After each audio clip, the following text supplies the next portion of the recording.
வேலைக்கு போயிட்டு நிம்மதியா இருக்கட்டும், மாமியார் தொல்லை இல்லாம. ஏண்டி தீபா, நான் என்னடி அப்படி உங்களெல்லாம் கொடுமைப்படுத்திட்டேன்? நந்தினி சொல்றா நான் உங்களெல்லாம் கொடுமைப்படுத்துறேன் அப்படின்னு. நீயும் அமைதியா பாத்துக்கிட்டு இருக்க.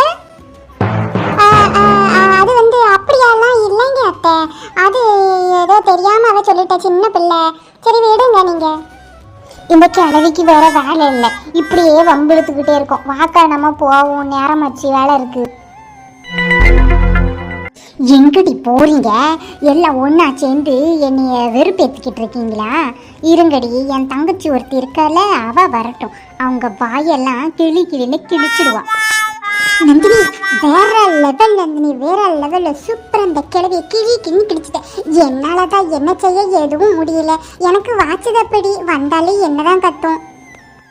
அக்கா, நம்மளுக்கு வாச்சதை நினைச்செல்லாம் பயந்துகிட்டு இருந்தேன்னா ஒரு